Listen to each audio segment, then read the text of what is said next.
Hi guys, my name is Adeline Drummond, and I did my report on Soren Kierkegaard.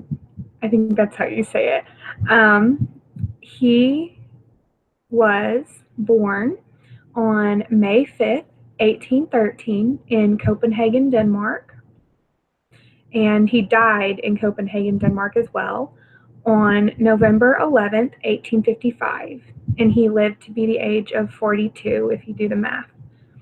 Um, He only left the country or Copenhagen about 5 times to go overseas, and he never really left. He liked it there, I guess.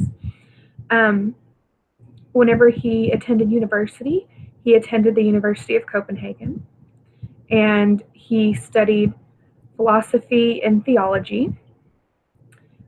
He was a Danish philosopher, theologian, and he is considered the father of existentialism, which is one of his main theologies that I'm going to speak about today and his contribution to education. But above all, he considered himself to be a religious poet. There are two ways that he viewed existentialism. One was in education and one was in religion.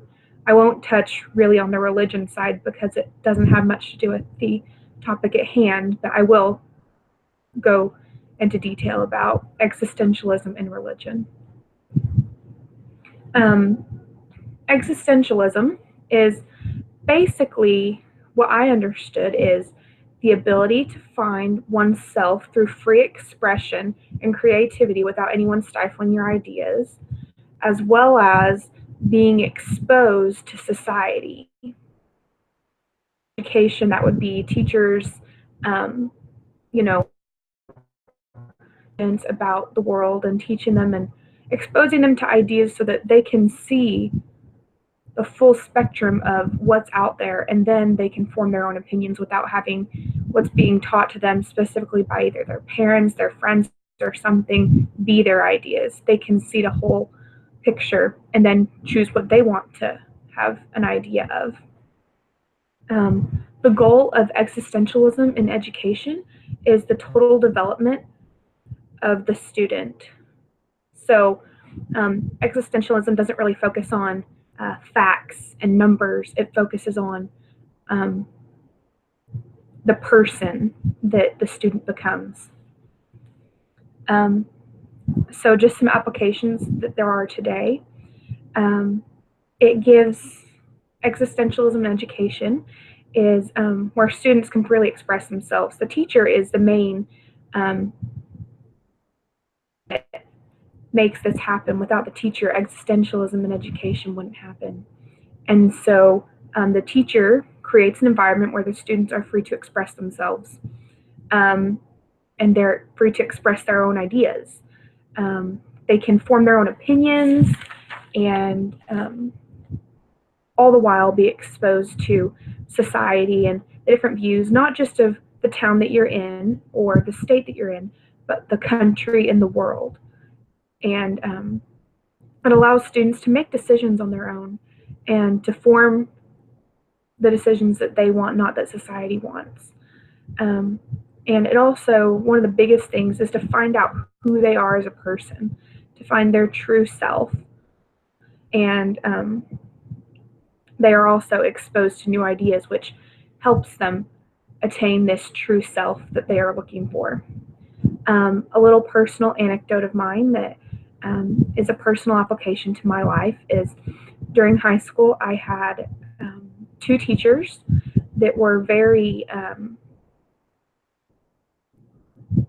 critical in my views now of existentialism in education. I didn't know what it was in high school, but now that I do, I see that they played a big role in developing that in me. I'll only speak about one of them. My senior English teacher, Mrs. Cole, she was a nice lady, but she was also very, very strict, and she had very strong opinions. But she exposed us through books. And one time Well, I am from a very small town in Oklahoma, and we were all, from a conservative Christian viewpoint. And so she exposed us to some books that were not so, and made a lot of us quite uncomfortable. And it really pushed our boundaries and made us think about the world. And then, not only to add on to that, she would put us in a big circle around the classroom, and we would discuss our viewpoints on the book. And the only time she would ever stop us from expressing our opinions is if we were yelling at each other rudely. But she let us form our own opinions, regardless of what her viewpoint was. She let us express ourselves. She let us find out what we were looking for and form our own opinions, which I think is the perfect example of existentialism in education. And on that, thank you very much.